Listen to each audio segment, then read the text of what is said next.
Sure. Thank you for everybody आज join करने के लिए। और सुनील जी ने आज का सब्जेक्ट मुझे दिया था, पर मैं ये कहना चाहता हूं कि आज का सब्जेक्ट जरा टफ है। टफ इसलिए है कि ये असर्टन करना कि मैं क्या बोलना चाहता हूं, this is going to take I do not know if I can summarize it and talk about everything in the next 1 day, 2 day, 4 days or not, because it might take a very long time. बात यह है कि ये चीज जो है ये experience से आती है। जो चीज आपको कई साल लगते हैं समझने के लिए, पढ़ पढ़ के, वो चीज आप कैसे एक दिन 2 दिन में डिस्क्राइब कर सकते हैं, मुझे नहीं पता। But I will try my best. मैं अपना पूरी कोशिश करता हूँ। इसको मैं यूं शुरू करता हूं कि पहली, अगर आप लोगों ने इसको नोट करना हो तो इसको पेपर पेन पे नोट कर लीजिए 1 2 3 4 करके। I don't know how many points are going to be there, but आप लोग नोट कर सकते हैं, या मेरी रिकॉर्डिंग तो है ही, आपको मिल जाएगी, कभी भी सुन सकते हैं उसको आप। मैं इसको इस तरह देख सकता हूं कि सपोज करिए एक जॉब के लिए, एक जॉब इंटरव्यू प्लेसमेंट के लिए एक एडवर्टाइजमेंट निकालिए। उस एडवर्टाइजमेंट की, अब जैसे आजकल होता है, उस एडवर्टाइजमेंट की 4000 एप्लीकेशंस आ गई हैं। तो होता क्या है, एक तो वो कि जो लोग रेज्यूमेस बना बनाकर, एप्लीकेशन बनाकर भेजते हैं जॉब्स के लिए, उनको ये सिखाया जाता है कि जो जॉब के डिस्क्रिप्शन में, ड्यूटीज में और बाकी रिक्वायरमेंट्स में जो वर्ड्स, जो सेंटेंसेस हुए हैं, उन्हीं को कॉपी पेस्ट करके लगाते रहो। यही सिखाया जाता है ना। और ये सिखाया जाता है कि जितने भी आप ये लिख दो कि मेरा 20 साल का एक्सपीरियंस इस चीज में है, और फिर उस चीज को पूरा का पूरा उसी तरह कॉपी पेस्ट कर दो। फिर अगला वाला जो है उसको भी उसी तरह कॉपी पेस्ट कर दो। इसी तरह सिखाया जाता है रेज्यूमे बना के जॉब के लिए पोस्ट करने के लिए। क्यों? क्योंकि होता ये है कि जो 4000 एप्लीकेशंस आई हैं, उन 4000 एप्लीकेशंस में सब ने क्या करना है कि ये सब की सब कंप्यूटर पे चली जाएंगी, और इनको कंप्यूटर जो है वो एसेस करके जो भी सूट नहीं करता उन सबको रिजेक्ट कर देगा, और उसमें से छांट के जो जो भी होंगी 10 20 50 100 जो भी होंगी वो निकाल के अलग कर देगा। क्योंकि जिसमें उसको मैचिंग वर्ड्स, मैचिंग टर्मिनोलॉजीज मिल जाएंगी, वो रख लेगा, बाकी की सब फेंक देगा। एग्जैक्टली यही होता है, ठीक है ना। और उसके बाद क्या होता है, उसके बाद सपोज करिए कि आपको इंटरव्यू की कॉल आ गई।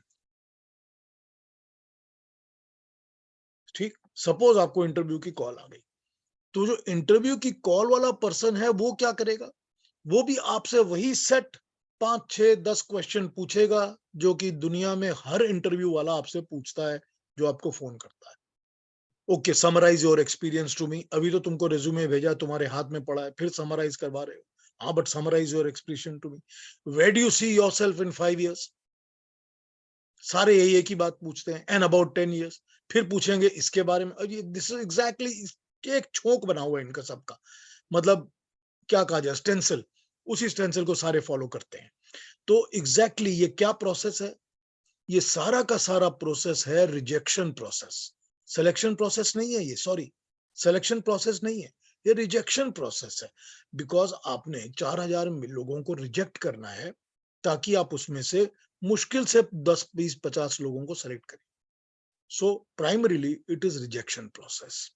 ये रिजेक्शन प्रोसेस का एक छोटा सा चिप हमको अपने दिमाग में लगाना पड़ेगा, अपने ब्रेन में लगाना पड़ेगा, कि अब हम जो लिटरेचर आगे कभी भी पढ़ेंगे, या हम जब लोगों की बातें सुनेंगे, या किसी जगह किसी का कोई लेक्चर सुनेंगे या कोई प्रवचन सुनेंगे, तो हमको पता चलेगा कि ये काम का हमारे नहीं है, हमारे कंप्यूटर ने इसको रिजेक्ट करके बाहर फेंक दिया। एग्जैक्टली यही चीज हमारे दिमाग के अंदर, हमारे ब्रेन के अंदर एक चिप बैठ जानी चाहिए। अब उस चिप को प्रोग्रामिंग क्या करनी है, मैं इसके ऊपर थोड़ी बात करूंगा। हमने आज बात करनी है वैदिक वैल्यूज एंड बिलीफ्स के ऊपर और गाइडलाइंस के ऊपर कि हाउ टू अंडरस्टैंड। मैं इसको बहुत आसानी से नहीं समझा पाऊंगा क्योंकि it's a very tough subject, लेकिन I will try my best. इसमें होता यह है कि मैंने ये चीज, I have gained this after multiple years of experience. So इसको यूं नटशेल करके बताना थोड़ा मुश्किल है। कुछ वैल्यूज मैं बतानी शुरू करता हूं, आप लोग उसको नोट करिए और उनको फॉलो करिए। सबसे पहली वैल्यू एक ईश्वर है बस, और कोई दूसरा ईश्वर नहीं है। उसको दुनिया के लोग जिस मर्जी नाम से पुकार लें, ईश्वर एक ही है। ईश्वर का अपना नाम, पर्सनल फर्स्ट नेम, ठीक है, निजी नाम उसका एक ही है, वो है ओम। ओम उसका निजी नाम है, उसका पर्सनल नाम है। इसके अलावा बाकी सब उसके डिस्क्रिप्शंस हैं, उसका कोई अपना नाम नहीं है। सब डिस्क्रिप्शंस, एडजेक्टिव्स सब कुछ हैं, लेकिन अपना नाम नहीं है। अपना नाम केवल ओम है। वो ईश्वर एक है, निराकार है। उसका कोई रूप, शेप, साइज कुछ नहीं है। वो जन्म नहीं लेता, उसका कोई शक्ल सूरत नहीं है, और वो हमारी आत्माओं की, जीवों की तरह नहीं है। वो एक ही ईश्वर है बस। उसको पाने का सोर्स अपने अंदर, अपने हार्ट के अंदर, अपने अंदर बैठा हुआ है। अपने अंतःकरण के अंदर हम मेडिटेशन करके ही उसको पा सकते हैं। उसको पाने के लिए कहीं जाने की जरूरत नहीं पड़ती। कहीं जाके शांति मिलती है दिल को, ये दूसरी बात है, लेकिन उसको पाने के लिए कहीं जाने की जरूरत नहीं पड़ती। एक ही ईश्वर है। दूसरी बात, आत्माएं यानी कि सोल्स अनंत हैं, लिमिटलेस, एंडलेस। और उसी तरह से तीसरा फैक्टर है प्रकृति। तो ये तीन चीजें हैं जिसको हम अनंत कहते हैं, जो कि कभी जन्म नहीं लेती, कभी मरती नहीं है, अनादि है, हमेशा रहती है। पहला ईश्वर, दूसरी आत्माएं यानी कि सोल्स, तीसरी प्रकृति। प्रकृति मतलब मैटर, जो मूल रूप में, अपने बेसिक रूप में जो मैटर है, जो नेचर के जो मैटर कण है, परमाणु है, जिसको हम उसके मॉलिक्यूल्स से भी माइन्यूट परमाणु कहते हैं, वो परमाणु प्रकृति के होते हैं। वो हमेशा रहते हैं, ठीक है। तीन अनादि तत्व हैं। इन तीनों को कभी भी ना ये मरते हैं ना जन्म लेते हैं, ये हमेशा रहते हैं। They are always there. They cannot go, they cannot die और they cannot go away anywhere, they are there. अब इसको कहते हैं त्रैतवाद। त्रैतवाद यानी कि थ्री ट्रायड्स, तो त्रैतवाद कहते हैं इसको। अब पहला, जब आप कहीं भी सुनते हैं एकवाद या द्वैतवाद, दैट इज नॉन वैदिक। उसको वहीं पर रिजेक्ट कर दीजिए और कह दीजिए कि ये मेरे काम की चीज नहीं है। द्वैतवाद सारा का सारा जो शंकराचार्य का लिटरेचर बना है, शंकराचार्य के जाने के बाद, वो सारा द्वैतवाद है कंप्लीटली। तो उस द्वैतवाद के चक्कर में मत पड़िए। और वो उन्होंने बनाया था कि नहीं, ये भी नहीं मुझे पता। मुझे तो ये पता है कि उनके बाद ही सारे लोगों ने ज्वाइन किया, वो बनाया हुआ है, बना बना के उसको एक्सपैंड किया हुआ है, और उसके पता नहीं कितने अलग अलग अलग अलग रूप बन गए हैं। मुझे नहीं लगता कि Shankaracharya had intended to do anything like that, but anyway, that is how it is. द्वैतवाद को एक्सेप्ट मत करिए, एकवाद को एक्सेप्ट मत करिए कि जगत पूरा मिथ्या है, सिर्फ मैं हूं या परमात्मा है और कुछ नहीं है। नहीं है, मैं भी हूं, परमात्मा भी है और प्रकृति भी है, तीनों चीजें हैं। सो त्रैतवाद सबसे पहला रूल, ठीक है ना। इसमें भी मैं कुछ आपको फैक्टर्स पढ़ के सुनाता हूं जो कि आपके काम आएंगे, that describe what we believe as ईश्वर, व्हाट वी बिलीव एज प्रकृति, what we believe as such things, ठीक है। मेरे पास कुछ यहाँ पर नोट है, मैं इनको पढ़ के सुनाता हूँ। ईश्वर सच्चिदानंद स्वरूप है। सत चित आनंद। सत जिसकी सत्ता होती है, एंटिटी होती है, जो होता है वो सत है। चित जिसके अंदर कॉन्शियसनेस होती है, चेतन होती है, अवेयरनेस होती है, वो कॉन्शियसनेस, चेतन। और आनंद जिसके अंदर आनंद है, happiness to the par excellence, जो कि बियॉन्ड किसी चीज की होती है, उसको हम आनंद कहते हैं। जो सुखों से बहुत ऊपर होती है उसको हम आनंद कहते हैं। तो सत चित आनंद परमात्मा है, क्योंकि वो चेतन है, आनंदमय है और सत है, सत्तावान है। उसकी एंटिटी है। एंटिटी वो हम सब प्राणियों के अंदर, ऑल लिविंग बीइंग्स के अंदर वो समाता है, रहता है। इसीलिए उसको आपके मन की इंटेंशंस का पता चल जाता है, आपके कर्मों का पता चल जाता है। आपने अच्छा किया, बुरा किया, सब पता चल जाता है। अच्छा सोचा, बुरा सोचा, सब पता चल जाता है, क्योंकि उसने सब कर्मों का फल देना है। कैसे पता चलेगा उसको कर्मों का फल, अगर आपके अंदर वो समाया हुआ, बैठा हुआ नहीं होगा तो? वो हर एक प्राणी के जीव के अंदर समाया बैठा रहता है। उसी तरह प्रकृति की शक्तियों में भी वो समाया रहता है। प्राकृतिक शक्तियों में नेचर की जो दिव्य शक्तियां हैं, फोर्सेस हैं, उनमें भी उसकी शक्ति काम कर रही होती है। तो वो सब जगह समाया हुआ है, वो सत है, एंटिटी है उसकी। अगला, ईश्वर एक है, अनेक नहीं है। ईश्वर निराकार है, ना हम उसको देख सकते हैं, ना हम उसको सुन सकते हैं, उसका कोई आकार शेप नहीं होती। ईश्वर सर्वज्ञ, सर्वव्यापक है, सब कुछ का जानने वाला है। सर्वज्ञ, जिसको हर चीज का ज्ञान होता है, उसको सर्वज्ञ कहते हैं। सर्वव्यापक, जो हर जगह होता है, एवरीवेयर, ओमनी प्रेजेंट, उसको सर्वव्यापक कहते हैं। जो हर जगह व्यापक होता है, उसको हम सर्वव्यापक कहते हैं। और इसके अलावा वो सर्वशक्तिमान है। सर्वशक्तिमान उसको कहते हैं जिसको अपने किसी काम के लिए दूसरे किसी की शक्ति के ऊपर डिपेंड नहीं करना पड़ता। अपने किसी काम के लिए हमको, सबको, हम हर एक मनुष्य को, हर प्राणी को अपने किसी काम में दूसरे की शक्ति पर डिपेंड करना पड़ता है। ठीक है ना? जैसे कि अगर मैंने खाना खाना है, तो मुझे डिपेंड करना पड़ेगा कि मैं कहीं से खाना लेकर आऊंगा, कोई खाना बनाएगा, या किसी ने, फार्मर ने ग्रो किया होगा, या कुछ उसके बाद कहीं से मुझको स्टोव मिलेगा या हीट मिलेगी, या मैं उसमें कुक करूंगा। मुझे डिपेंड करना पड़ता है। सर्वशक्तिमान वो होता है जिसको अपने किसी काम के लिए किसी के ऊपर डिपेंड नहीं करना पड़ता, और उसकी शक्ति फाइनल होती है। उसके बियॉन्ड किसी की शक्ति नहीं होती। Nobody has a power beyond. तो उसको कहते हैं सर्वशक्तिमान। उसको किसी के काम, किसी भी काम के लिए हमारे जैसे इंद्रियों की जरूरत नहीं पड़ती। आंख की, नाक की, कान की, हाथों की, पैरों की, इसकी कोई जरूरत नहीं पड़ती। वो सर्वव्यापक है, सर्वशक्तिमान है, सर्वज्ञ है। तीनों वर्ड्स मैंने यूज किए।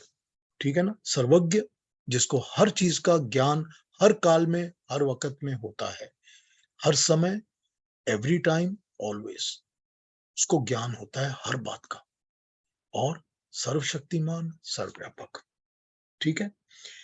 ईश्वर अजन्मा है, जन्म नहीं होता, निर्विकार है, जिसके अंदर कोई किस्म का कोई विकार नहीं है। निर्विकार, जिसके अंदर कोई विकार नहीं होता। विकार, any thing that is not 100% perfect. ठीक है? हम सब में विकार होते हैं। अब मेरे में कोई गुण है, आप में कोई गुण है, किसी में अवगुण है। हम सब ये कर सकते हैं, वो कर सकते हैं, लेकिन इसके बियॉन्ड हम एक शरीर के अंदर जीते हैं, एक बॉडी के अंदर जीते हैं। मैं छलांग लगा के तारों को नहीं छू सकता, मैं छलांग लगा के हवाई जहाज को पकड़ नहीं सकता, क्योंकि मेरी एक लिमिट है। I am limited in the body. I can only do so much that my body allows me to do, or that my thinking, my brain, my intellect, whatever allows me to do. ये परमात्मा की limitations नहीं है, उसमें कोई विकार नहीं है। ईश्वर निर्विकार है, किसी किस्म का कोई भी ऐब, कोई भी प्रॉब्लम, कोई गलती उसमें नहीं है, वो निर्विकार है। आत्मा, आत्मा जो होती है वो सत और चेतन होती है। सत्ता होती है एंटिटी, क्योंकि एंटिटी होती है इसीलिए वो किसी शरीर में या जिस्म में आके बैठती है। तो उसमें चेतन है और कॉन्शियसनेस है। तो सत्ता है, एंटिटी है, और अवेयरनेस है या चेतन है, जिसको कॉन्शियसनेस कहते हैं। तो आत्मा सत चित होती है, परमात्मा सत चित आनंद होता है। आत्मा सत और चित होती है, मगर आनंद नहीं होता। आनंद मय होने के लिए आत्मा को परमात्मा से मिलना होता है। जब तक वो नहीं मिलती, उसमें आनंद नहीं आता। और उस आनंद की तलाश में ही ये आत्मा जो है जन्म जन्म जन्म जन्म लेती रहती है, चक्कर लगाती रहती है। बिकॉज सोल की जो प्राइमरी क्वालिटी है वो सीकिंग ऑफ हैप्पीनेस है। सोल जो है वो सुख को ढूंढती रहती है हमेशा। आप देखिए कि कोई भी मनुष्य दुखी होना नहीं चाहता, वो सुख को ढूंढता रहता है कि मुझे किस तरह से सुख मिलेगा, किस तरह से हैप्पीनेस मिलेगी, हमेशा उसको ढूंढता रहता है। तो सोल को ढूंढना, ये सोल को, सुख को ढूंढना, हैप्पीनेस को ढूंढना, ये सोल की एक क्वालिटी है इनबिल्ट। यही क्वालिटी जब हैप्पीनेस और सुख को शरीर की सुख के बियॉन्ड ढूंढने लगती है, कि मुझे सिर्फ बॉडीली हैप्पीनेस नहीं चाहिए, मुझे चाहिए और भी दूसरी happiness, beyond my physical body. तो जब वो उसको ढूंढने लगती है तो उसकी आत्मा जो है वो परमात्मा के आनंद को ढूंढना शुरू करती है।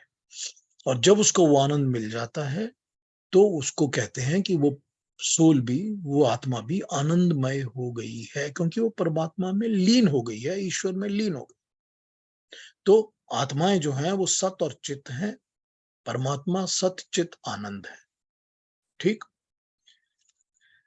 आत्मा भी ना कभी मरती है ना कभी जीती है, उसका मरण भी नहीं होता, जी उसका पैद कुछ भी नहीं होता। वो शरीर धारण करती है, बॉडी में आती है, मगर ना वो कभी मरती है ना कभी और कुछ होता है, वो हमेशा रहती है। It is always there, it is permanent. Soul can not die. जैसे भगवान कृष्ण ने गीता में कहा है कि इसको कोई ना जला सकता है, ना गला सकता है, ना हवा इसको उड़ा सकती है। आत्मा का कुछ नहीं होता, वो सिर्फ बॉडी बदल सकती है, एक शरीर से दूसरे शरीर में जा सकती है, लेकिन वो कभी खराब, अनादि है, अनंत है, वो हमेशा रहती है। Soul is always there.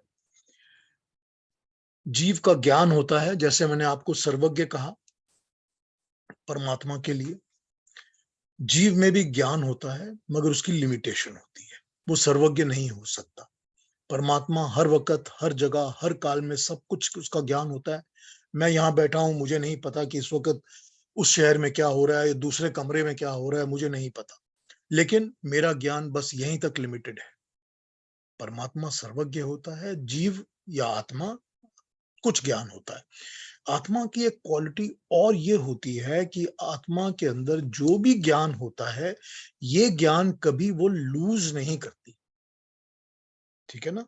ये ज्ञान वो कैरी करके अगले जन्मों में साथ लेके जाती है। अब एक इसका प्रिंसिपल हमको समझ लेना चाहिए कि वैदिक प्रिंसिपल में एक चीज और है, वो है पुनर्जन्म। हर आत्मा को शरीर धारण करके जन्म के बाद जन्म के बाद जन्म लेना ही पड़ता है, क्योंकि आत्माएं अपने कर्मों के हिसाब से जो वो कर्म करती हैं, कर्म, कर्मफल, पुनर्जन्म, ये वैदिक प्रिंसिपल्स हैं। जहां पर ये आपको प्रिंसिपल नहीं दिखेगा, कर्म का, कर्मफल का, पुनर्जन्म का, बस समझ जाइए वो वैदिक परिपाठी पर, टेस्ट पर खरा नहीं उतरता।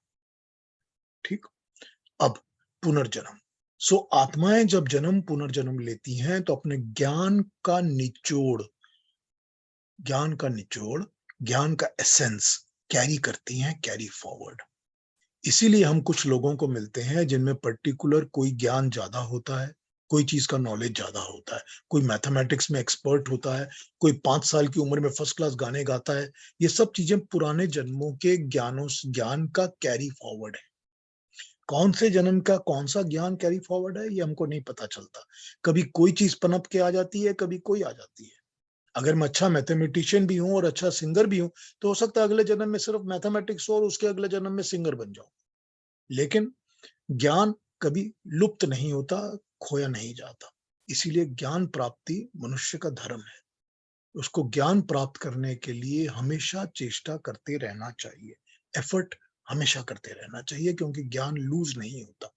मैं ज्ञान लेकर ही जाऊंगा और अगले जन्म में भी ये मेरे काम आएगा। सो पुनर्जन्म, कर्म, कर्म फल।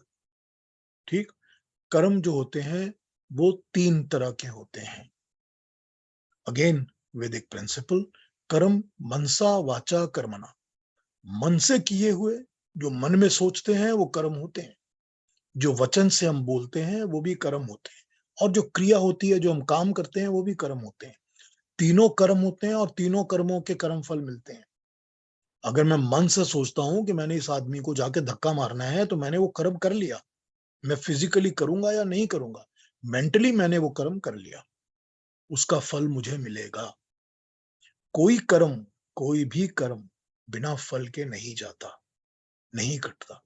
आप गंगा में जाके नहा लीजिए, आप जहाँ कहीं भी चले जाइए या कुछ कर लीजिए, 2-4 पंडितों को पैसे चढ़ा दीजिए, इट डज नॉट मैटर। कर्म कभी भी बिना कर्म फल के नहीं कटता। सो वैदिक प्रिंसिपल, बिना कर्म फल के कोई कर्म नहीं कटता। और कर्म फल का जो पुलिंदा होता है, जो अकाउंट होता है, वो इतना बड़ा बनता जाता है।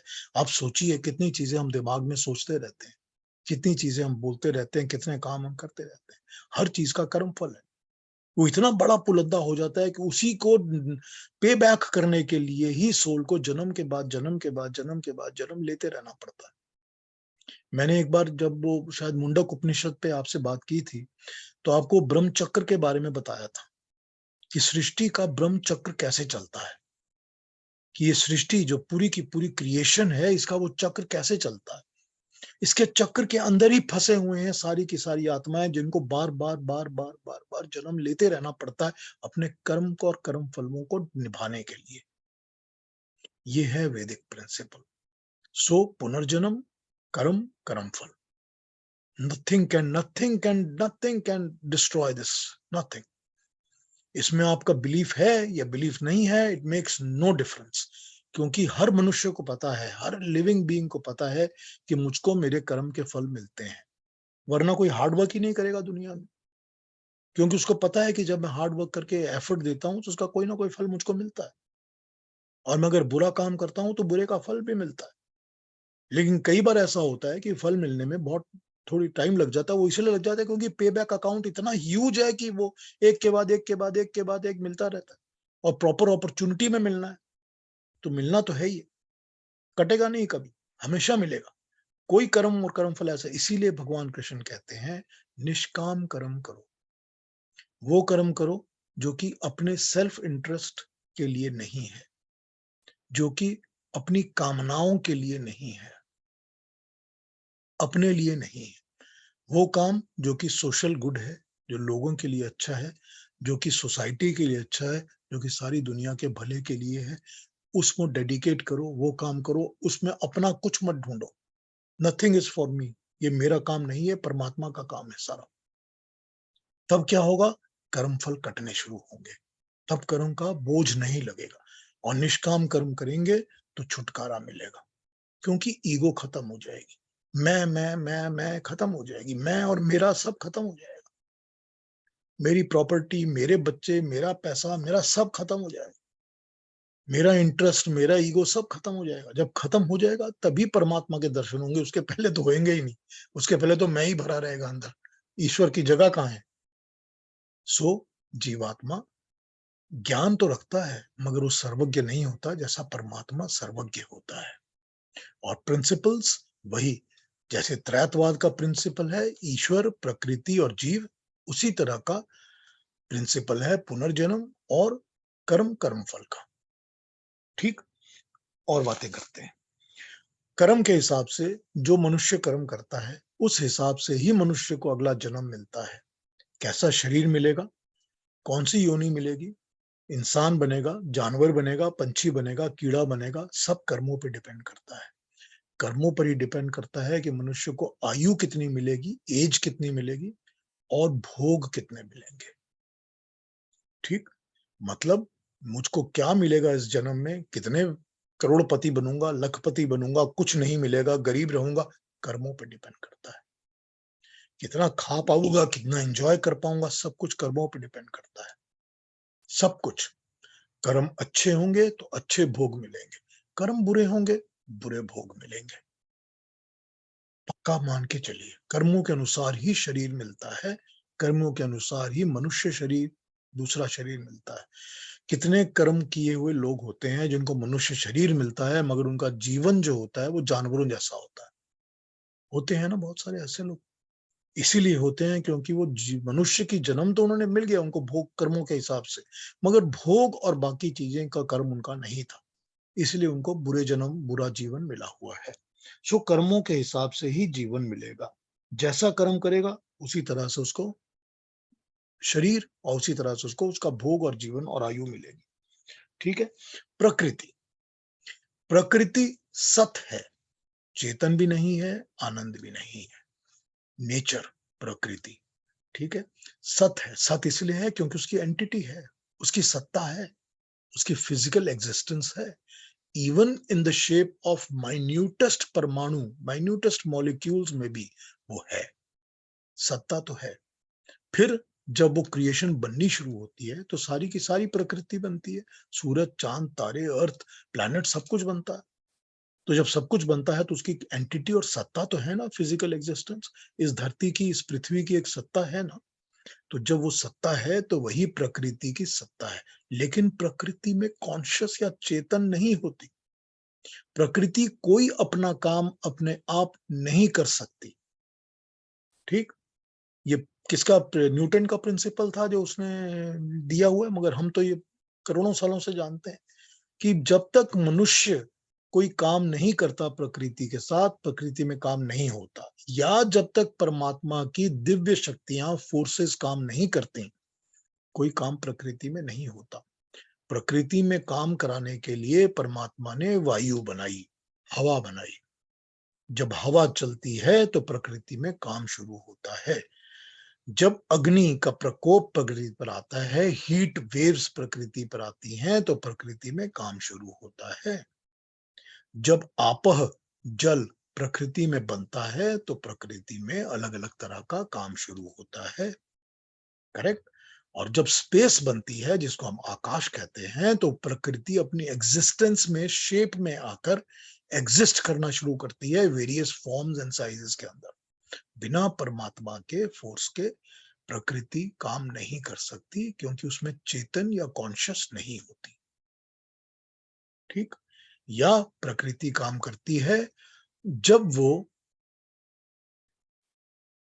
मनुष्य उसमें काम करता है। दिल्ली में अर्थक्वेक आया है, अच्छा, I hope everybody is safe, आपके बिल्डिंग्स वगैरह ठीक है, एनीवे पर आप लोग झटके फील कर रहे हैं, तो आपने कहा कि अर्थक्वेक आया दिल्ली में। हाँ, बैठे बैठे एकदम से फील हो रहा है, बहुत जोर जोर से झटके लग रहे हैं। सोच रही थी भाग जाए, नीचे भागे, क्या करे। जब इतनी भागने लायक सीरियस हो गया कि नहीं हुआ? अभी है नहीं, अभी रुका हुआ है। अभी रुका हुआ है। ठीक है, okay okay, my best wishes, I hope nothing worst happens. चलिए, ओके, तो ये प्रकृति के अंदर सत है, क्योंकि वो एग्जिस्ट करती है, एग्जिस्टेंस है। सत, जिसकी सत्ता होती है वो सत होता है, सत्ता जो एग्जिस्ट करती है, ठीक है ना। मगर प्रकृति में कोई भी किस्म का चित्त यानी कि कॉन्शियस चेतनता नहीं होती, आनंद तो होता ही नहीं है। तो क्या डिफाइन हुआ? डिफाइन ये हुआ कि परमात्मा सत चित आनंद है, आत्मा सोल्स सत और चित हैं, और प्रकृति सत है। That's it. तो सतचित और सतचित आनंद। जहां पर भी कभी भी ये प्रिंसिपल के बियॉन्ड आपको कोई और प्रिंसिपल दिखेगा, समझ लीजिए कि वो नॉन वैदिक प्रिंसिपल है, उसको हमको समझने की जरूरत नहीं है। ठीक है, आइए अब दूसरे पॉइंट पे बात करते हैं। कहीं ना कहीं मैंने लिखा होगा तो मिल जाएंगे। संस्कार आत्मा पर पड़ते हैं, और आत्मा उसको लेके कैरी फॉरवर्ड होती है, और हमेशा उसी के हिसाब से चलती रहती है। संस्कार होते हैं हमारे अंदर वो छपी हुई चीजें जो कि हम कैरी करते हैं लाइफ आफ्टर लाइफ। क्योंकि मेरे अंदर एक पर्टिकुलर टाइप की हैबिट्स, पर्टिकुलर टाइप की इंक्लिनेशंस, मेरा इंडिविजुअलिटी है, वो मेरे संस्कार है, वो छप गए हैं जन्म आफ्टर जन्म आफ्टर जन्म। मैं उसी तरह का इंसान हूं, और कोई दूसरा मेरी तरह का नहीं है। वो इसीलिए नहीं है क्योंकि वो मेरे संस्कार हैं। वो एक आत्मा के साथ संस्कार जुड़ जाते हैं। अब आत्मा, मैंने आपको बताया था कि जो आत्माएं शरीर को छोड़ती हैं वो द्यूलोक में चली जाती हैं। द्यूलोक से वो फिर अंतरिक्ष में आती हैं। अंतरिक्ष में आकर वो अंतःकरण चतुष्टय को दोबारा ग्रैब कर लेती हैं, प्रकृति से बोरो करके। अंतःकरण चतुष्टय प्रकृति बनाती है, वो प्रकृति की ही बनाई हुई वस्तु है। अंतःकरण चतुष्टय हमारे अंदर की चार वस्तुएं, चतुष्टय चार: मन, बुद्धि, चित्त और अहंकार। मन माइंड, बुद्धि इंटेलेक्ट, चित्त कॉन्शियसनेस या मेमोरी बैंक, अहंकार ईगो। ठीक है, ये चारों चीजें जो आत्मा है, ये दोबारा प्रकृति से बोरो करके वही जो पहले जन्म में छोड़ा था उसी को पकड़ लेती है। तो प्रकृति में आकर और फिर बादलों में बैठकर आत्मा जो है, पर्जन्यों में बैठकर वहां से उसके साथ साथ वो मन चित्त बुद्धि के साथ साथ वो और भी चीजें पकड़ती है, जैसे कि सूक्ष्म शरीर जिसको कहते हैं। सूक्ष्म शरीर मतलब एकदम माइन्यूटेस्ट फिजिकल बॉडी, ये माइन्यूटेस्ट फिजिकल बॉडी के परमाणु, इनके मॉलिक्यूल्स या माइनर फॉर्म में एटम्स, वो वहीं पकड़ लेती है अंतरिक्ष में आने के बाद। क्या आता है इसके अंदर? इसके आते हैं 5 कर्म की कर्म इंद्रियां, यानी कि हमारी 5 सेंसरी ऑर्गन्स, 5 एग्जीक्यूटिंग ऑर्गन्स जो काम करती हैं, और 5 सेंसरी ऑर्गन्स यानी कि ज्ञान इंद्रियां। तो 5 कर्म इंद्रियां, 5 ज्ञान इंद्रियां, ऑर्गन्स, 5 किस्म के प्राण, ठीक, 5 किस्म के प्राण, प्राण अपान उदान व्यान समान, क्योंकि सब ने शरीर में काम करना है। तो 5 प्राण, 5 कर्म इंद्रियां, 5 ज्ञान इंद्रियां और 4 अंतःकरण चतुष्टय, 19 चीजें सूक्ष्म शरीर बनते हैं। इन सूक्ष्म शरीर को, माइन्यूट बॉडी को आत्मा अपने साथ पकड़ती है, पर्जन्य में, बादलों में बैठकर बारिश के साथ धरती पे उतरती है और फिर शरीर धारण करती है। ठीक है, शरीर धारण का प्रोसेस मैंने पहले भी समझाया हुआ है। ये प्रिंसिपल है। जहां भी इस प्रिंसिपल के बियॉन्ड या इसके अलग बात होगी तो वहां ये समझ लिया जाएगा कि ये वैदिक वैल्यूज पे खरा नहीं उतरता। ठीक, तो अभी तक बहुत सारी बातें हो गई, बहुत सारी चीजें आपने देखी होंगी। कहीं पर भी आप सुनते हैं ऐसे गुरुओं को, ऐसे लोगों को जो लेक्चर देते हैं, बातें करते हैं और इन प्रिंसिपल्स पे खरे नहीं उतरते, रिजेक्ट कर दीजिए। या लिटरेचर जो आप पढ़ते हैं वो ये चीजों को एग्जैक्टली नहीं कहता, रिजेक्ट कर दीजिए। ठीक है, मत मानिए उसमें। ठीक है, अरुणा जी आप पूछना चाहती हैं? अभी पूछ लीजिए, फिर मैं आगे बढ़ूंगा। चलिए। हाँ जी मुझे डाउट है कि आपने कहा प्रकृति खुद कुछ नहीं कर सकती, जी। लेकिन प्रकृति में आपने ये भी कहा कि परमात्मा जो है, ईश्वर जो है, वो प्रकृति में भी समाया है। जैसे हर लिविंग बीइंग में है, वैसे वो प्रकृति में भी है। तो फिर परमात्मा प्रकृति में भी है, तो वो क्यों नहीं कर सकती, खुद क्यों नहीं कर सकती? नहीं, वो परमात्मा की शक्ति काम करती है ना, खुद प्रकृति नहीं कर सकती ना। जब तक उसके अंदर परमात्मा की शक्ति नहीं आती वो कुछ नहीं कर सकती। सॉरी, लेकिन परमात्मा की शक्ति उसके पास कायम रहती है, ऐसे मैंने अज्यूम कर लिया। नहीं, कायम इस तरह रहती है कि परमात्मा की शक्ति जो है वो छोटे छोटे परमाणुओं में, मॉलिक्यूल्स में फैलकर प्रकृति में आती है। परमाणुओं से ही लकड़ी बनती है, परमाणुओं से ही पेड़ बनता है, परमाणुओं से ही हवा बनती है, परमाणुओं से ही सूरज बनता है। ठीक है ना, एटम से ही सब कुछ बना हुआ है ना। और हर के अंदर 3 किस्म की शक्ति होती है, हर परमाणु के अंदर। ठीक है ना, इलेक्ट्रॉन, प्रोटॉन, न्यूट्रॉन तीनों में होते हैं। हम उनको सत्व, रजस, तमस कहते हैं। और तीनों शक्तियां इंटरेक्ट करके काम करती हैं, और इनको काम करने की शक्ति परमात्मा देता है। तो जब तक परमात्मा की शक्ति नहीं होती, प्रकृति अपने आप काम नहीं कर सकती। ओके, सो ठीक है, प्रकृति माइनस परमात्मा इज नॉट। अब कोई डेड सेल ले लीजिए आप, कोई भी चीज का डेड सेल, वो डेड सेल होता ही तब है जब उसके अंदर से परमात्मा की शक्ति निकल जाती है। Okay, now it is clear. Yes, ठीक है ना? Yes, I understand. ठीक है, हाँ जी, हाँ केतु जी पूछिए। मुझे सिर्फ एक छोटा सा कमेंट करना है। हाँ जी। कि जैसे मनुष्य का जन्म होता है, इसी तरह से अन्य प्राणियों का भी जन्म होता है। हाँ जी। तो परमात्मा ने मनुष्य को कर्म करने का एक तरह से अधिकार दिया है, ऑप्शन दिया है, परंतु अन्य प्राणियों को ऑप्शन नहीं है। उनको सिर्फ कर्म भोगने का ही ऑप्शन है। हमें कर्म करने का और भोगने का दोनों ही ऑप्शन है। So this is just a comment and I thought. बिल्कुल करेक्ट है, बिल्कुल करेक्ट है। अन्य प्राणियों को भी कर्म भोगने का ऑप्शन है। कर्म उनका लिमिटेड ऑप्शन है। वो वही कर्म कर सकते हैं जो उनको योनि मिली है या जिस जाति में वो जन्म लेते हैं। अगर उसका कुत्ते का जन्म है तो वो वही कर्म करेगा जो हर कुत्ता करता है। हाँ, ठीक है ना, कर्म तो वो करेगा, मगर उसकी लिमिटेशंस हैं कि वो वही कर सकता है। वो घोड़े का काम नहीं कर सकता, या वो पंछी का काम नहीं कर सकता। हाँ, दैट इज इट। सो उसको कर्म तो वो करेगा, मगर उतना ही करेगा जो लिमिटेशंस में उसको जन्म मिला है। ठीक है, ओके। थोड़ा सा आगे बढ़ूं या आज क्वेश्चंस हैं और ज्यादा? एक मुझे कुछ पूछना है पीयूष जी। हाँ जी। पीयूष जी, इसमें तो कॉन्सेप्ट ऑफ टाइम नहीं है ना? जब तक वो जन्म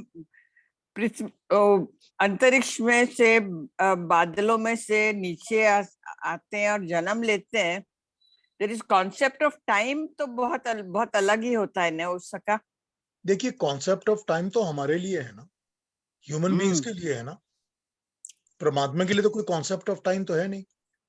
अच्छा अच्छा, हाँ। इसमें दूसरी बात इसमें एक और है कि देखिए, एक इसमें दो किस्म के प्रिंसिपल्स हैं, ठीक है। एक प्रिंसिपल ये कहता है कि आत्मा जो है वो पुराना शरीर तभी छोड़ती है जब उसको नए शरीर की जगह पता चल जाती है कि मुझको कहाँ जाना है। एज पर अपने कर्म और कर्म फल के हिसाब से जो उसका नया शरीर निर्धारित हो जाता है, तब वो पुराना शरीर छोड़ती है। जैसे कि मैंने आपको उपनिषदों में वो 2 पैरों वाला कीड़े का प्रिंसिपल समझाया था, फिर समझा दूंगा। लेकिन वही प्रिंसिपल कि वो आत्मा छोड़ती ही तब है शरीर जब उसको नई जगह पता चल जाती है मुझे कहाँ जाना है, कि मुझको यहाँ पर मेरी बर्निंग डिजायर्स भी मिल जाएंगी और कर्मों का फल भी मिल जाएगा, तभी वो शरीर छोड़ती है। ये एक प्रिंसिपल। दूसरा प्रिंसिपल ये है कि हर एक आत्मा को जो भी शरीर छोड़ के नया शरीर लेगी, अगर वो मनुष्य का शरीर लेगी तो उसको 9 महीने तो पेट में रहना ही पड़ेगा ना। इसके बाद अगला प्रिंसिपल ये है कि ये भी जरूरी नहीं है कि आत्मा ने ये शरीर तो छोड़ दिया, लेकिन नया शरीर उसका इमीडिएटली हमारे हिसाब से तैयार है। ये भी हो सकता है कि वो द्यूलोक में, अंतरिक्ष लोक में अगले 4, 5, 10 साल तक बैठी है, उसके बाद जन्म लेगी। क्योंकि ये टाइम का, काल का जो कॉन्सेप्ट है तो मेरा और आपका है ना। अच्छा, ना वो आत्मा को पता चलता है, ना वो परमात्मा को पता चलता है, ठीक है ना। सारे कॉन्सेप्ट समझने पड़ेंगे जी, ठीक है ना। एक सवाल जी। है मेरा। हाँ जी, हाँ जी, एक प्रश्न है। हाँ जी। ये कोई ना कोई तो नियम होता होगा हर एक चीज का, और वो नियम तो ईश्वर ने ही बनाए होंगे ना, कि ऐसे मानव जन्म होगा तो ऐसे 9 महीने पेट में बैठना पड़ेगा, उसके बाद जन्म होगा, या जो भी बात है, चाहे सूरज का कितना, सूर्य की क्या उम्र है, आग में क्या क्वालिटीज हैं, जो भी, चाहे प्रकृति के साथ हो चाहे आत्मा के साथ हो, लेकिन नियम तो काफी बनाए होंगे ईश्वर ने, नहीं तो फिर तो देयर वुड बी chaos। नहीं तो ये क्वेश्चन क्या है? हर एक बात का, हर एक चीज का नियम है परमात्मा का बनाया हुआ। क्वेश्चन क्या है यहाँ पर? तो ये किस किस मतलब किस तौर पे नियम बनाए हैं, कैसे बनाए हैं, नहीं, और परमात्मा कितने इसको सारे कहते, नियम हैं? इसी को तो रित कहते हैं ना। जो परमात्मा के बनाए नियम है उनको रित कहते हैं। कि कोई रित, कोई परमात्मा का बनाया नियम कभी गलत और कभी रॉन्ग हो ही नहीं सकता।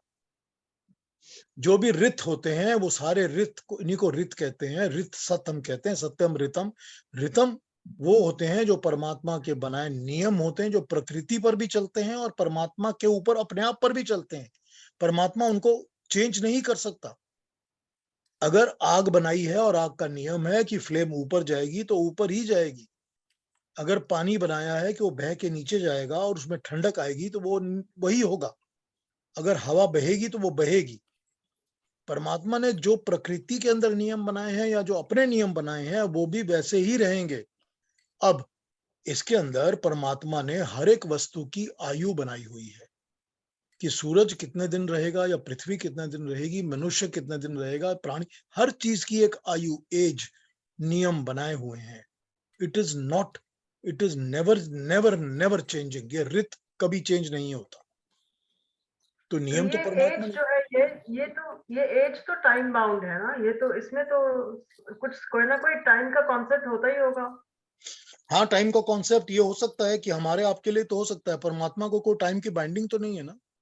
वो भी उसका नियम है ना, वो भी उसका नियम है ना। वो जब सृष्टि को क्रिएट करता है और जब उसको 432 और 7 जीरोस के साथ कैलकुलेट करते हैं कि इतनी सृष्टि की एज है, तो वो भी उसका बनाया हुआ एक नियम है ना। इसी तरह से चलेगी सृष्टि, वो उसी नियम पे चलता है और वैसे ही बनाता है। तो टाइम का कॉन्सेप्ट तो मेरा और तुम्हारा है, परमात्मा को टाइम के कॉन्सेप्ट से क्या लेना देना है? तो ये जो युक्ता जी, आप, परमात्मा ने खुद स्वयं स्वयं पे भी नियम बनाए हुए हैं, उनसे भी छूट नहीं सकता, परमात्मा स्वयं नहीं छूट सकता। नहीं, कोई नियम को, परमात्मा कभी नियम को तोड़ता ही नहीं है, अपने बनाए हुए नियम को। उसको कोई जरूरत ही नहीं है, वो अपने नियमों पर ही चलता है। तो इससे बड़ा प्रूफ हो ही नहीं सकता कि परमात्मा परफेक्ट है, ऑफ कोर्स क्योंकि यस, ऑफ हर कोर्स नियम को यस। रिव्यू करना पड़ता है, हर नियम को देखना पड़ता है और रिव्यू करना पड़ता है और अपडेट करना पड़ता है। लेकिन परमात्मा के जो नियम है वो कई सदियों से चले आ रहे हैं हर और नियम उनको को, कभी कोई हर नियम को, बदलना नहीं चाहिए। हर नियम को लागू करने वाला नियामक होता है। करेक्ट। लॉज तभी होते हैं जब तक वो लॉ को अप्लाई करने वाला कोई अथॉरिटी नहीं होती। तो वो अथॉरिटी होगी तो लॉ होगा, और लॉ उस अथॉरिटी को फॉलो करेगा लॉ को, तब अथॉरिटी लॉफुल अथॉरिटी होगी। तो नियम परमात्मा बनाता है, उनको लागू भी करता है और उन पर लगा भी रहता है, और उसको कभी भी कोई तोड़ नहीं सकता। It is a very, very, very intelligent creation of the creator. There is nothing that is created just by chance or by stroke or by something like that. युक्ता जी, आपने कुछ पूछना था? हाँ जी, मैं ये पूछना चाह रही थी कि जैसे, सॉरी मनीषा, युक्ता जी कुछ बोल रही हैं। हाँ बोलिए युक्ता जी। हाँ जी, मैं ये पूछना चाह रही थी कि जैसे अभी बात हुई कि जो शरीर जब आत्मा छोड़ती है तो पहले ध्युलोक में जाती है, और ध्युलोक में वो कुछ समय रह सकती है। ये अपने कर्मों के हिसाब से, कर्मों पे निर्धारित है कि कितना टाइम वो ध्युलोक में रहेगी, फिर जन्म लेगी। तो उस वक्त फिर उस आत्मा को, मतलब उसका अगला जन्म नहीं, मतलब अगला शरीर तैयार नहीं है अभी। तो जब वो शरीर छोड़ेगी तो उसका अभी अगला शरीर तैयार नहीं है। वो ध्युलोक में 4 महीने, 6 महीने, 10 महीने भी रह सकती है, साल भी रह सकती है। हाँ, उसके बाद फिर जन्म लेगी। तो ये सब कर्मों पे निर्धारित है। हाँ हो सकता है, ये सब कर्मों पर है। कौन सी योनि मिलनी है, क्या कर्म है, कैसे भोग है, सब उस पर निर्धारित। तो वो जो ध्युलोक में है वो एक तरह का परमात्मा का संग है, मोक्ष है, या जस्ट कोई जरूरी ना, बिल्कुल जरूरी नहीं है कि परमात्मा जरूरी नहीं है, वो जरूरी नहीं है, आनंद होगा, ऐसी कोई जरूरी नहीं है। अच्छा, वो जस्ट कि वहां पर रेस्ट state कर रही है, या state of being, state of being with no पानी चाहिए हमको, with no consciousness, just state of being. उसको पता अवेयरनेस है ही नहीं, क्योंकि अवेयरनेस को शरीर धारण करने पर आएगी। जब शरीर मिलेगा तब उसको कॉन्शियसनेस या चेतन मिलेगी, तब उसको अवेयरनेस होगी। तब तक उसके पास कोई अवेयरनेस है ही नहीं, तो उसके पास कोई आनंद भी नहीं है, कुछ भी नहीं है, कुछ भी नहीं है ना। और ये भी कर्मों के हिसाब से ही ईश्वर का निर्धारित किया हुआ है कि वो कितना समय दवाई वाला चाहिए वहां हमारा। रहेगी ध्युलोक में, रात और का फिर दवाई। वापस जन्म लेगी। बिल्कुल। जी, थैंक यू जी, धन्यवाद। हाँ जी, हाँ जी। और किसी का कोई क्वेश्चन है तो पूछ लीजिए। तो मेरा क्वेश्चन तो है, बट मैं लास्ट में पूछूंगी। अभी वो सिंक में जो चल रहा था, आई जस्ट वांट कि वो आप पूरा फिनिश कीजिए, मैं लास्ट में पूछूंगी। नहीं, फिनिश तो होगा नहीं अभी, तो ये कल भी करूंगा, उसके बाद शायद नेक्स्ट वीक भी चलेगा। अभी तो मैं सृष्टि पे बात करना चाहता था, अथर्ववेद के मंत्रों को लेकर। ओके, तो क्विकली हाँ, फिर आपने बोला कि God is inside every living body, right? हाँ जी, हाँ जी। तो प्लांट में तो गॉड नहीं होता है, प्लांट में तो परमात्मा नहीं होता है। नहीं, उसकी परमात्मा की मॉलिक्यूलर एनर्जी प्लांट में भी होती है, ठीक है। लेकिन प्लांट क्योंकि कर्म नहीं कर रहा, तो परमात्मा को उसको कर्मों को या कर्म फलों को देखने की जरूरत नहीं पड़ती, ठीक है। मॉलिक्यूलर एनर्जी हर एक चीज के अंदर परमात्मा की होती है, वो सर्वव्यापक है, हर जगह है। तो लेकिन क्योंकि प्लांट कोई कर्म नहीं कर रहा, ना वो किसी को दुख दे रहा है, ना सुख दे रहा है, ना कुछ और कर रहा है, ना बातें कर रहा है, तो इसीलिए परमात्मा को उसकी आत्मा, क्योंकि उसके अंदर आत्मा नहीं है, जहां आत्मा है वहां परमात्मा साथ बैठ के कर्मों का हिसाब किताब कर रहा है, प्रेरणा दे रहा है, बाकी काम कर रहा है। प्लांट के अंदर ये जरूरत नहीं पड़ती। और बाकी जो जीव हैं, जैसे एनिमल्स में होते हैं, सब में परमात्मा होता है। कीटाणु, जो माइक्रो ऑर्गेनिजम्स होते हैं, every one of them that is a living thing, उसमें सब में प्राणों के साथ साथ परमात्मा आ जाता है।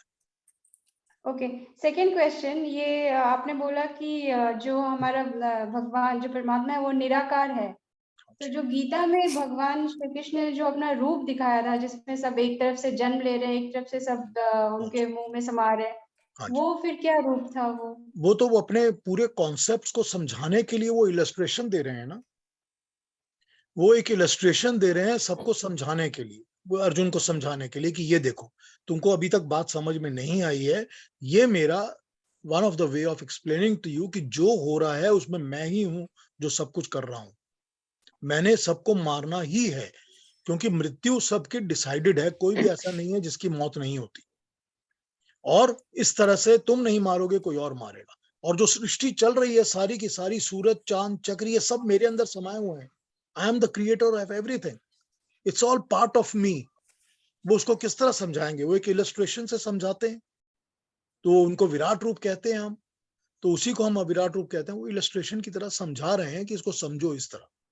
वो ये नहीं कहते कि यही परमात्मा का रूप है, वो नहीं कहते, वो उसको समझा रहे हैं कि हाउ टू अंडरस्टैंड कि व्हाट इज माय स्वरूप, कैसा है मेरा, ईश्वर का स्वरूप कैसा है। ठीक है सर, डन। समझ आया श्वेता जी? हाँ जी। अच्छा, अरुणा जी आप कुछ पूछ रही थी? हाँ हाँ, मेरा एक सवाल है कि अभी आपने जो युक्ता जी ने सवाल किया उसका जवाब देते समय कहा कि जो आत्मा दिवलोक में रहती है किसी भी समय के लिए, तो भी उस वक्त उसे कुछ अवेयरनेस नहीं होता, आनंद आनंद वगैरह कुछ भी उसके, नो इमोशंस एज सच।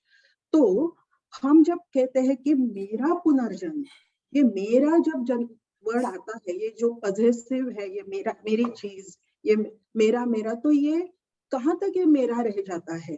ये तो बॉडी के साथ खत्म हो गया ना। नहीं तो अरुणा जी यही है ना कि ये मेरा शरीर है, तो ये मेरा कौन है जो कह रहा है कि ये मेरी शरीर है, मेरा बॉडी है, ये मेरे प्राण है, वो आत्मा है।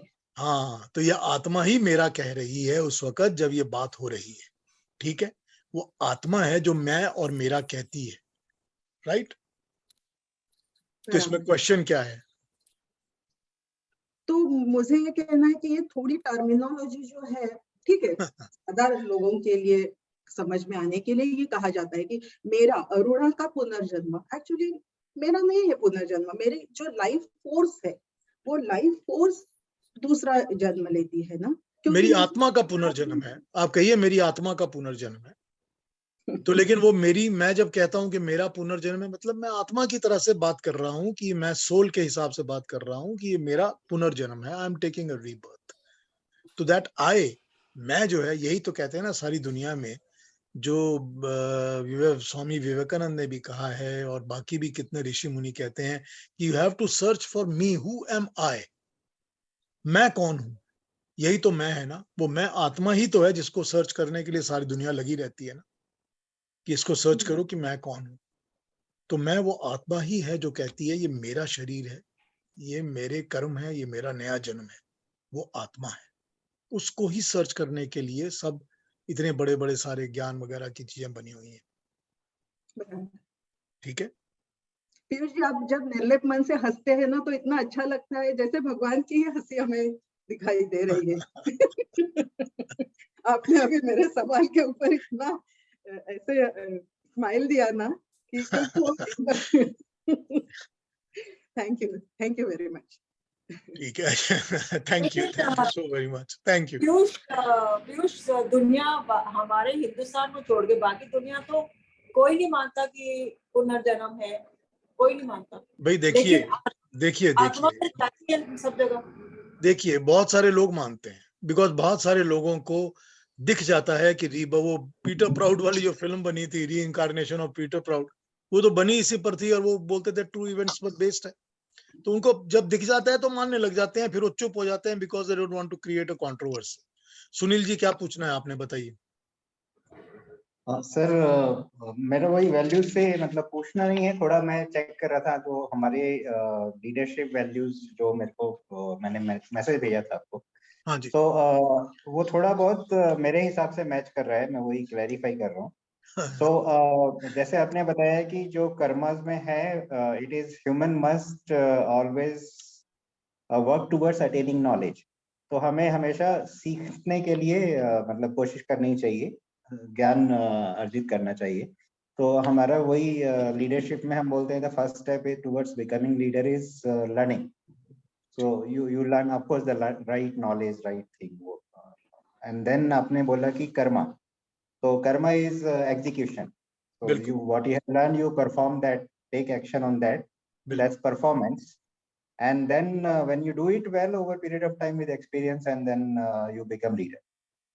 तो वो शायद आपका जो आपने आनंद का फेज बोला कि बाद में जो हम आनंद आता है, and then you develop more leader, so that is the real joy, when you don't work for yourself but you work for others, and then you develop other leader, and then they develop more leaders like what you are doing today. तो वो शायद आनंद में match किया, तो आई don't no ये क्या कहाँ से लिंक हो रहा है, बट मेरे को सडनली ऐसा लगा कि ये 5 लेवल जो हम लीडरशिप के बोलते हैं, हाँ बिल्कुल वो ठीक बात है, इसमें पूरा मैच कर रहा है मेरे ठीक बात है, ये पे बैक हो जाता है ना एक सोसाइटी को, हाँ जी। तो जब हाँ ये जी, पे बैक वो हो जाता है तो bigger- उसका एक सुख मिलता है, कर्म फल मिलता है। और बिगर पर्पस हो जाता है, जैसे आपने हाँ बोला कि अपने से बिल्कुल बियॉन्ड पर्पस बड़ा करना हो है। जाता है, बिल्कुल सोशल पर्पस हो आई जाता है थिंक उसका। उसमें कुछ तो मैच कर रहा है, वो किसने कहाँ से बनाया पता नहीं, but there is some relation. यही सारा कुछ यहीं से बनता है सर, कहीं और दूसरी जगह जाने की जरूरत नहीं है। राइट, सारा शायद नॉलेज वो यहीं से निकला हुआ है, सारी दुनिया यहाँ का से सारा आके नॉलेज वो यहीं से निकला हुआ है। वेस्टर्न में उसको मार्केटिंग पैकेजिंग करके वापस भेज देते हाँ हैं वो शायद। ठीक है, जैसा मर्जी कर लीजिए। मैंने कई साल पहले मैंने रॉबिन शर्मा का शो अटेंड किया था यहाँ पर, पब्लिक हाँ, शो, ओके। जिसमें वो बात करता था। तो मैंने उसको बोला था, रॉबिन सर आप सारी बातें गीता से निकाल के कर रहे हैं। तो वो बोलता है मेरे को कि मुझे नहीं भगवत पता, गीता मेरे में फादर कहती ने है। सिखाई थी। तो वो ठीक है, बात तो एक ही है ना, बात तो सारी वही हो, गीता से नॉलेज लेके सारी पब्लिकली बांट रहे हैं। करेक्ट, बट लोग करते नहीं है वही, मतलब चीजें सिंपल है बट लोग वो कॉम्प्लिकेट कर देते हैं, करते नहीं है। हाँ तो वो मेरा ठीक सवाल ये था सर, अभी जस्ट एक इससे रिलेटेड ही है, थोड़ा सा शायद आपने पहले किसी सेशन में उस पर बात किया था कि जैसे हर आत्मा के अंदर परमात्मा का कुछ पार्ट है या परमात्मा है, तो जब हम गलत काम कर रहे हैं उसी समय क्यों नहीं परमात्मा हमें ज्ञान देता कि गलत काम अभी ना ये करें? आपको किसने कहा कि नहीं देता? अब गलत करिए, देखिए अंदर से आवाज आएगी कि मत करो। तो लोग क्यों करते हैं ऐसे वो ऐसे, आजकल ऐसे ऐसे क्राइम, ऐसे ऐसी वो चीजें हो सुनते रही नहीं है, है, मतलब वो सुनते नहीं है रोंगटे खड़े भाई, हो वो जाते हैं। सुनते नहीं है, और उनका अभिमान और ईगो ज्यादा स्ट्रांग होता है, उनका अहंकार ज्यादा स्ट्रांग होता है, वो सुनते नहीं है। अंदर से जो आवाज आती है वो उसको नहीं सुनते हैं। हर मनुष्य के अंदर आवाज आती है कि गलत काम मत करो, हमेशा आती है, मगर वो उसको दबा देता है, उसको सुनने की आदत ही नहीं रहती। जब आदत खत्म हो जाती है तो आवाज जो है, उसकी जो साउंड वॉल्यूम है, वो छोटी हल्की हल्की हल्की हल्की होते होते होते होते एकदम माइन्यूट हो जाती है और सुनाई नहीं देती। अब परमात्मा तो है अंदर, वो तो कहता ही है मत गलत करो। और जो जो ब्रेन वॉश करते हैं, जैसे कि हम जैसे टेररिज्म की बात करते हैं कि उनको ऐसा ब्रेन वॉश हो जाता है कि अगर आप ये जाके ब्लास्ट कर जाओ और खुद भी मर जाओ तो वही दैट इज योर कर्मा, हाँ उससे आपको हेवन मिलेगा। वो ब्रेन वॉश है ना, वो ब्रेन वॉश है तो ना। वो सोचते हैं हम अच्छा कर रहे हैं ना वो कभी किसी दूसरे की गलत खराबी करके, किसी को नुकसान करा के कोई दुनिया में अच्छा कर ही नहीं सकता। ठीक है, ये चीज जितनी भी दुनिया के कॉन्सेप्ट्स, रिलीजन्स, जो भी आप कहिए, सब में है। मानते हैं या नहीं मानते या उसको डाइवर्ट करते हैं, दूसरी बात है, लेकिन कोई दुनिया में किसी दूसरे का बुरा करके अच्छा कर ही नहीं सकता, अच्छा हो ही नहीं सकता, पॉसिबल ही नहीं है। राइट। और थैंक यू सर। और सुनील जी, बस सर इतना ही था फिलहाल तो। अब कल मैं बात करूंगा इस पर और आगे। कल मैं अथर्ववेद के मंत्र से शुरू करूंगा, जो कि सारी दुनिया कहती है कि जीरो इंडिया ने दिया था, या हमारे कॉन्सेप्ट्स ने जीरो दिया। सुना होगा आपने कई जगह कि हमारे इस ऋषि ने, इस मुनि ने जीरो दिया, तब दुनिया को गिनती आई। क्या बेवकूफों जैसी बातें करते हैं। जब अथर्ववेद का मंत्र कहता है कि सृष्टि की आयु 4, 3, 2 और 7 शून्य ये आयु है, तो फिर 4 भी दिया हुआ है, 3 भी दिया हुआ है, 2 भी दिया हुआ है और शून्य भी दिया हुआ है। तो जब अथर्ववेद में दिया हुआ है तो फिर ये जीरो की बात कहाँ से आती है, मुझे नहीं समझ में आता। और आर्यभट्ट जब का वो, बोलते हैं कि आर्यभट्ट ने जीरो दिया। हाँ बट वही प्रॉब्लम है ना, सारी नॉलेज की कमी है ना। तो कल इस पर स्टार्ट करेंगे बात, सृष्टि की क्रिएशन पर और कैलकुलेशंस पर। कल बहुत इंटरेस्टिंग होगी ये बात। मैं आपको बताऊंगा कि किसी भी सृष्टि की आयु और कैसे इस लाइफ को, कितनी लाइफ कैसे रहती है अर्थ पर, कैसे सारी सृष्टि पे रहती है, हाउ टू कैलकुलेट, कैसे एक युग बनता है, कैसे युग की कैलकुलेशन होती है, वेदों में क्या लिखा है, ये मैं पूरा समझा दूंगा आपको। फिर वही बात, जो भी इन बातों के प्रिंसिपल्स पे खरे नहीं उतरते, दे आर नॉट फॉलोइंग वैदिक प्रिंसिपल्स। कल जब मैं बताऊंगा आपको, तो जो आजकल मॉडर्न चल रहा है ना, जो आजकल मॉडर्न इतनी चीजें चल रही हैं, 7,000 साल पुराना ये है, 2,000 साल पुराना वो, सब की सब गलत साबित हो जाएंगे, सब की सब। खैर कल बात करते हैं उस पर। तो join me tomorrow everybody, and thank you for joining. Piyush ji, बहुत एक मेरा अच्छा, सवाल बहुत रह अच्छा गया पीयूष है। जी, हाँ हाँ अच्छा। बोलिए बोलिए, एक मिनट इंदिरा जी बताइए। आपने गुरु और शिष्य के बारे में बताया, बहुत मुझे समझ में आया। पिछली बार जो और बात की थी। हाँ, पर संस्था क्या होती है? क्या संस्था, इंस्टीट्यूशन? नहीं, तो संस्था कौन बनाते हैं? गुरु ही बनाते हैं ना। हाँ, पर उनकी भी तो अलग आइडेंटिटी होती है ना। नहीं, वो तो एक जैसे गुरुकुल की एक संस्था है, वो आइडेंटिटी है, पर उसमें गुरु है ना जो गुरुकुल को चला रहा है। चाहे वो सिंगल मैन एफर्ट है या मल्टीपल मैन एफर्ट है, वो संस्था तो गुरु ही चला रहे हैं ना। 10 गुरु हैं एक साथ या 15 गुरु एक साथ हैं, 50 गुरु एक साथ हैं, तो कॉलेज चला रहे हैं। आपने शिष्यों के कैरेक्टरिस्टिक्स बताए और गुरु के बताए, पर संस्था के भी तो होने चाहिए ना। ये संस्था के कैरेक्टरिस्टिक्स तो गुरु ही फिक्स करते हैं ना, डिसाइड करते हैं।